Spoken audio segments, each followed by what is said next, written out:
Hello everyone, welcome back my channel fashion and creativity hub. आज की इस video में हम सीखेंगे front cut coat collar kurti की कटिंग और स्टिचिंग बिल्कुल इजी तरीके से। आज मैं आपको कॉट कॉलर लगाने का बहुत ही ज़्यादा इजी तरीका बताने वाली हूं। अगर आपने आज तक कोई भी कॉट कॉलर कुर्ती नहीं बनाई है तो भी आप इस 15 मिनट की वीडियो को देखने के बाद में बिल्कुल इजी तरीके से कॉट कॉलर बनाने सीख जाएंगे। तो वीडियो को पूरी देखिएगा, बिल्कुल भी स्किप मत कीजिएगा। अगर आप मेरे चैनल पर नए हैं तो सबसे पहले मेरी वीडियो को लाइक एंड चैनल को सब्सक्राइब करना बिल्कुल मत भूलना। तो गाइस, इसी के साथ में बिना कोई टाइम वेस्ट किए हम शुरू कर लेते हैं अपनी आज की वीडियो। तो इस कुर्ती को बनाने के लिए मैंने यहाँ पर लिया है लगभग 2.5 मीटर कॉटन का प्रिंटेड फैब्रिक। इस फैब्रिक को मैंने फ्रंट एंड बैक पार्ट के लिए सेंटर से कट करके 2 पार्ट्स में डिवाइड कर लिया है। सबसे पहले हम अपने फ्रंट पार्ट की कटिंग करेंगे, तो उसके लिए हमने एक पार्ट को इस तरह से उठाना है और उसको अलग कर देना है। अब हम फ्रंट पार्ट के लिए एक पार्ट को लेंगे और अब हम इसको इस तरह से फोल्ड करेंगे। जो हमारा फ्रंट पार्ट है उसमें हमारा सेंटर में कट आएगा, तो इसके लिए हमने कुछ इस तरीके से कटिंग करनी है। फैब्रिक को हम इस तरह से रखेंगे, जो हमारी ओपन वाली साइड है अपनी तरफ रखेंगे और बंद वाली साइड हम दूसरी तरफ रखेंगे। तो बिल्कुल इसी तरीके से हम इसको अच्छे से सेट करेंगे। ये देखिए गाइस, ओपन साइड मेरी इस तरफ है और बंद वाली साइड दूसरी तरफ है। हम इसी साइड से ही अपने फ्रंट पार्ट की कटिंग करेंगे। तो सबसे पहले हमने यहाँ से मार्किंग शुरू करनी है। तो साइड से हमने half inch extra fabric margin के लिए छोड़ना है। फ्रंट पार्ट में हमारा सेंटर में कट आएगा तो हमारा हाफ इंच मार्जिन में जाएगा। तो इसके लिए हमने यहाँ पर पहले ही हाफ इंच फैब्रिक को कुछ इस तरीके से छोड़ देना है। अब इस वाली लाइन से ही हमने आगे की मार्किंग शुरू करनी है। तो अब हम अपने शोल्डर के लिए मार्किंग करेंगे। ये हम कॉलर वाली कुर्ती बना रहे हैं, तो आप जितना शोल्डर अपना नॉर्मल रखते हैं उसमें हमने हाफ इंच प्लस करके लेना है।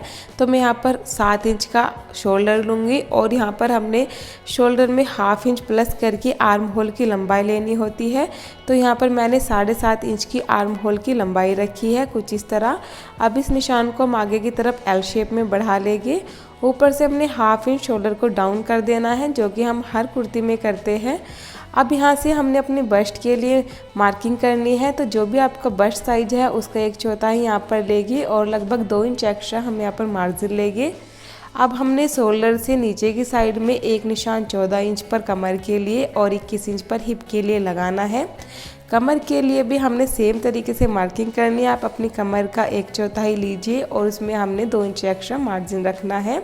सेम हमने इसी तरीके से हिप के लिए भी लेना है।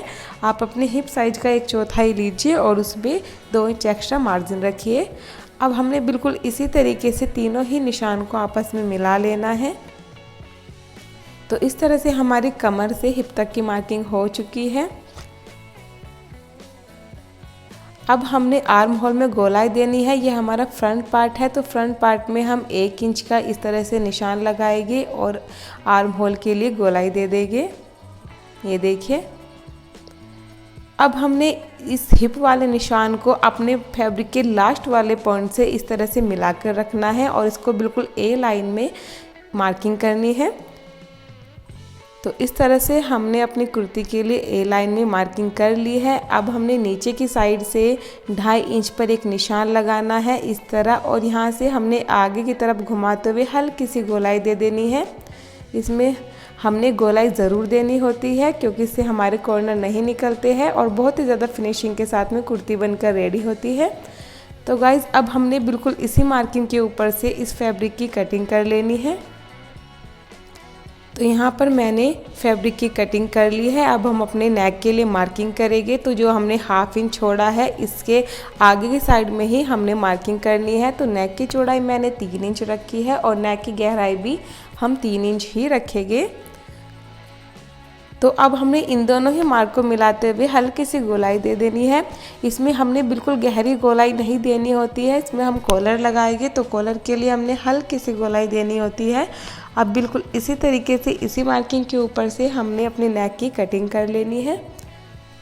तो ये देखिए गाइस, कितने इजी तरीके से हमारे फ्रंट पार्ट की कटिंग हो चुकी है। अब हम अपने बैक पार्ट की कटिंग करेंगे। तो बैक पार्ट के लिए भी हमने फैब्रिक को फोल्ड करके रखना है। बैक पार्ट में हमारा कोई कट नहीं आता, तो इसलिए हमारी ओपन साइड दूसरी तरफ और बंद वाली साइड हमारी साइड आएगी। ये देखिए, अब हमने अपने फ्रंट पार्ट को बैक पार्ट के फैब्रिक के ऊपर कुछ इस तरीके से रखना है। जो हमारा फ्रंट पार्ट में 1/2 इंच एक्स्ट्रा हमने मार्जिन रखा था, उसको हम बाहर की साइड निकालते हुए रखेंगे। इस तरीके से बिल्कुल अच्छे से इसको मिलाते हुए रखेंगे और ये 1/2 इंच फैब्रिक हम बाहर की तरफ निकालते हुए इस तरह से फैब्रिक को सेट कर लेंगे। अब हमने यहीं से ही अपने बैक पार्ट के नेक का निशान लगाना है। तो बैक पार्ट की गहराई हम ओनली 1 इंच की रखेंगे और चौड़ाई हमने वही 3 इंच की रखी है। बैक पार्ट के लिए हमने 1/4 इंच बढ़ाते हुए इस तरीके से आर्म होल की गोलाई दे देनी है। अब यहाँ से नेक की कटिंग कर लेंगे और आर्म होल की भी कटिंग कर लेंगे। बाकी हमने सेम बिल्कुल इसी साइज से ही अपने बैक पार्ट के भी कटिंग कर लेनी है। तो गाइज़ ये देखिए, कुछ इस तरीके से हमारे बैक पार्ट की कटिंग भी हो चुकी है। बहुत ही ज़्यादा इजी है इस कुर्ती की कटिंग और स्टिचिंग। अब मैं आपको इसकी स्टिचिंग की तरफ ले चलती हूँ। तो सबसे पहले हम अपने फ्रंट पार्ट को कुछ इस तरीके से रखेंगे। ये हमारा फ्रंट पार्ट में ये देखिए सेंटर में कट आ चुका है। अब हमने 2 लंबी पट्टियों को कट करना है। मैं बॉटम के फैब्रिक की पट्टी को यूज़ कर रही हूँ, आप सेम फैब्रिक की पट्टी को भी यूज कर सकते हैं। इस पट्टी की चौड़ाई मैंने 4 इंच रखी है। इस पट्टी को हमने उल्टा करके कुछ इस तरीके से रखना है। ये देखिए, दोनों ही साइड में हम उल्टा करके इस पट्टी को रखेंगे और जो हमने हाफ इंच एक्स्ट्रा फैब्रिक छोड़ा था उसको हम लेते हुए यहाँ पर दोनों ही साइड में सिलाई लगा लेंगे। तो गाइज इस तरह से हमारी पट्टी स्टिच हो चुकी है। अब हम आगे की स्टिचिंग शुरू करेंगे। तो गाइज यहाँ ऊपर की तरफ हमने लगभग 1.5 इंच पर मार्किंग करनी है। तो ये देखिए, जो हमारा 1/2 इंच एक्स्ट्रा मार्जिन था इसको छोड़ते हुए हमने यहाँ पर 1.5 इंच पर एक मार्क करना है। दूसरी साइड भी बिल्कुल इसी तरीके से 1.5 इंच पर एक मार्क करना है। अब इस मार्क को हमने हाफ इंच का मार्जिन लेते हुए कुछ इस तरीके से मार्किंग करनी है। ये देखिए, अंदर की साइड को हमने इसको मिलाना है और इसके ऊपर हमने यहाँ पर स्टिच लगानी है दोनों ही पार्ट्स में। तो गाइज़ ये देखिए, दोनों ही पार्ट्स में मैंने यहाँ पर स्टिच लगा ली है। अब हमने दोनों ही पार्ट्स में कुछ इस तरीके से कट लगाना है ताकि जब हम इसको फोल्ड करेंगे तो ये अच्छे से फिनिशिंग के साथ में फोल्ड हो जाए। तो कुछ इस तरीके से कट लगाने के बाद में अब हम इस पट्टी को अंदर की साइड में फोल्ड करेंगे और इसके जो कॉर्नर है वो हम किसी भी नुकीली चीज़ की हेल्प से अच्छे से बाहर की तरफ निकाल लेंगे। और इस पट्टी को अब हमने इस तरीके से अंदर की साइड फोल्ड करना है और इसको अच्छे से सेट कर लेना है यहाँ से। अब ये देखिए, दूसरी पट्टी को भी बिल्कुल इसी तरीके से फोल्ड करके सेट कर लेंगे। अब इस पट्टी को हमने अंदर की साइड से हाफ इंच का मार्जिन रखते हुए फोल्ड करना है और इसको स्टिच कर लेना है। आप चाहे तो इसके ऊपर तुरपाई भी कर सकते हो जिससे कि बाहर की साइड भी ज़्यादा सिलाई नहीं दिखे। तो गाइस मैंने यहाँ पर स्टिच ही लगाई है। कुछ इस तरीके से हमारी पट्टी फोल्ड हो चुकी है दोनों ही पार्ट्स में। ये देखिए, अब हमने अपने बैक पार्ट्स को लेना है और सबसे पहले हमने दोनों पार्ट्स के शोल्डर को आपस में मिलाते हुए जॉइंट कर लेना है। तो दोनों ही साइड से अच्छे से मिलाते हुए शोल्डर को जॉइंट कर लेंगे। जॉइंट करने के बाद में कुछ इस तरह का लुक कुर्ती का आएगा। तो अब हमने अपने बैक नेक को बिल्कुल सेंटर से इस तरह से फोल्ड करना है और सेंटर में एक छोटा सा कट लगा लेना है इस तरह से। अब हमने अपने कॉलर के लिए मेजरमेंट लेना है यहाँ से यहाँ तक इस तरीके से। तो अब हम इसको दोनों ही पार्ट्स को इस तरह मिलाते हुए और इसको ऐसे फोल्ड करेंगे। ये देखिए, इसको मैं यहाँ से ऐसे फोल्ड करूँगी। इसको मैं इस साइड से फोल्ड कर लेती हूँ ताकि अच्छे से इसका मेज़रमेंट लिया जाए। तो गाइज अब यहाँ से हमने मेज़रमेंट लेना शुरू करना है और ये देखिए, इस तरह से मेज़रमेंट टेप को घुमाते हुए रखना है और जहाँ तक हमने कॉलर लगाना है बिल्कुल वहीं तक हम इसकी माप लेंगे। और लगभग 7 इंच की हमारी कॉलर की माप आई है। तो यहाँ पर मैंने एक फ्यूजिंग पेपर की पट्टी को कट कर लिया है जिसकी चौड़ाई मैंने रखी है 3.5 इंच। इसको हमने सेंटर से फोल्ड कर लेना है। फोल्ड करने के बाद में जो हमारा 7 इंच की कॉलर की लंबाई आई थी 7 इंच पर हमने यहाँ पर मार्किंग करनी है। अब इसको यहाँ से सीधा लाइन अप कर लेना है। नीचे की साइड से हमने लगभग 1.25 इंच पर एक निशान लगाना है और यहाँ से हमने हल्की सी इस तरह से घुमाते हुए इसमें राउंड शेप देनी है। ये देखिए। तो अब हमने इस पार्ट की कटिंग कर लेनी है और इसी के साथ में हमारे कॉलर कट कर रेडी हो जाएंगे। ये देखिए, फ्यूज़न पेपर के ऊपर कॉलर कट चुके हैं। अब हम इसको फैब्रिक के ऊपर रेडी करेंगे। तो यहाँ पर हमने इस तरह से 2 लंबी पट्टियों को कट कर लेना है। इन पट्टियों को भी मैंने बॉटम वाले फैब्रिक से ही कट किया है। अब हम अपने कॉलर वाली पट्टी को कुछ इस तरीके से रखेंगे और चारों साइड से ही हमने हाफ इंच एक्स्ट्रा मार्जिन छोड़ते हुए इस पट्टी को बिल्कुल इसी के शेप में ही कट कर लेना है। ये देखिए। तो पट्टी कट हो चुकी है। अब हमने इसमें से एक पट्टी को लेना है और इसको हमने इसके ऊपर प्रेस से पेस्ट कर देना है। आप इसको प्रेस से भी पेस्ट कर सकते हो या फिर इसको स्टिच करके भी इसके ऊपर पेस्ट कर सकते हो। तो यहाँ पर मैंने इसके ऊपर स्टिच लगाई है।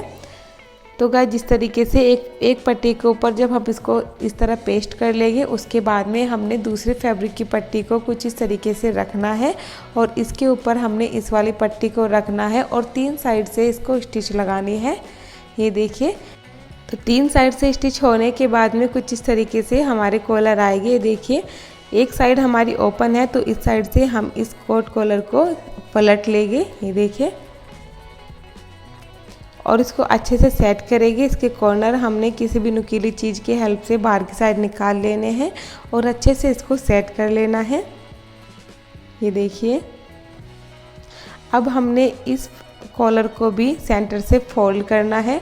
फोल्ड करने के बाद में हमने इसके सेंटर में भी कट लगाना है। जैसे हमने कुर्ती के सेंटर में कट लगाया था, बिल्कुल इसी तरीके से हमने कॉलर के सेंटर में भी कट लगाना है। तो अब हमने इसको किस तरीके से अटैच करने हैं वो मैं आपको बता देती हूँ। कुर्ती को हमने कुछ इस तरह से रखना है। ये देखिए। और इसके ऊपर अब हम इस कॉलर को कुछ इस तरीके से रखेंगे। कट को हमने कट से मिलाते हुए रखना है और यहाँ से हमने स्टिच लगाने शुरू करनी है और जहाँ तक हमने कॉलर अटैच करनी है बिल्कुल उस पॉइंट तक हमने स्टिच लगानी है। दूसरी साइड भी बिल्कुल इसी तरीके से। तो मैं मशीन के ऊपर आ चुकी हूँ और मैं आपको इसको स्टिच करके भी दिखा देती हूँ। तो देखिए गाइज, कट को कट से मिलाते हुए हम कुछ इस तरीके से रखेंगे और यहाँ से अब हमने स्टिच लगाने शुरू करनी है। तो बहुत ही अच्छे से हाफ इंच एक्स्ट्रा मार्जिन लेते हुए हमने इसमें स्टिच लगानी है।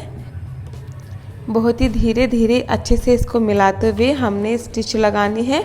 यहाँ से हम शोल्डर पर आते ही इसको बहुत ही धीरे से घुमाएंगे और अच्छे से सेट करते हुए घुमाएंगे, जिससे हमारा ज़रा सा भी कॉर्नर यहाँ पर नहीं निकलेगा। तो देखिए गाइज, बिल्कुल इसी पॉइंट तक हमने यहाँ पर स्टिच लगानी है। ये देखिए, ऊपर वाले पार्ट को हम छोड़ते हुए तब स्टिच लगाएंगे। और ये देखिए, नीचे की साइड से बिल्कुल एकदम सेट हमारा यहीं तक ही कॉलर लगकर अटैच हो चुका है। दूसरी साइड भी बिल्कुल इसी तरीके से हमने मशीन को चलाना है। हाफ इंच मार्जिन लेते हुए यहाँ पर हम बहुत ही फिनिशिंग के साथ इस पट्टी को घुमाएंगे। ये देखिए, और यहाँ पर भी हमने बिल्कुल इसी तरीके से स्टिच लगा लेनी है। दूसरी साइड से भी मैं आपको दिखा देती हूँ। बहुत ही फिनिशिंग के साथ में कॉलर अटैच होते हैं। अब हमने अंदर की साइड से ये जितना भी हमारा फैब्रिक है, धागे है, जो भी हमारा बाहर की साइड निकला हुआ होता है, उन सबको हम अंदर की साइड इस तरह से दबाते हैं और यहाँ से हमने हाफ इंच मार्जिन लेते हुए फैब्रिक को फोल्ड करना है और इस तरह से इसको स्टिच करना है। बाहर की साइड हमारा कुछ भी ज़रा सा भी फैब्रिक नहीं दिखाई देगा और बहुत ही ज़्यादा फिनिशिंग के साथ में कॉलर अटैच हो गए।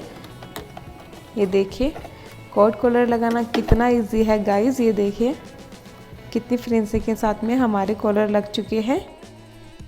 अब मैं आपको इसको अच्छे से सेट करके दिखा देती हूँ। ये देखिए गाइज, कुछ इस तरीके से फोल्ड करने के बाद में हमारे कॉलर का लुक आएगा। अब हमने ऊपर से लगभग 7 से 7.5 इंच पर एक मार्किंग करनी है। तो मैं यहाँ पर 7.5 इंच पर कर रही हूँ। आप 7 इंच पर भी कर सकते हो, जितना आपको ओपन रखना है यहाँ से। तो 7.5 इंच पर मार्क करने के बाद में अब हमने इस वाले पार्ट्स को दूसरे पार्ट्स के ऊपर हाफ इंच करके रखना है। ये देखिए, और नीचे की साइड जहाँ तक भी आप इसको बंद करना चाहे, जितने में आप कंफर्टेबल हो उतना आप वहाँ तक इसको बंद कर सकते हो। मैं 18 इंच पर मार्किंग कर रही हूँ। तो कुछ इस तरीके से हमने यहाँ से ऊपर से लगभग 25 इंच और यहाँ से नेक से हमने इसको 18 इंच तक इस तरह से बंद करना है। तो यहाँ से हमने ½ इंच ऊपर की साइड रखते हुए इसके ऊपर सिलाई लगानी है, जिससे कि फोल्ड करने के बाद में कुर्ती का लुक कुछ ऐसे आएगा।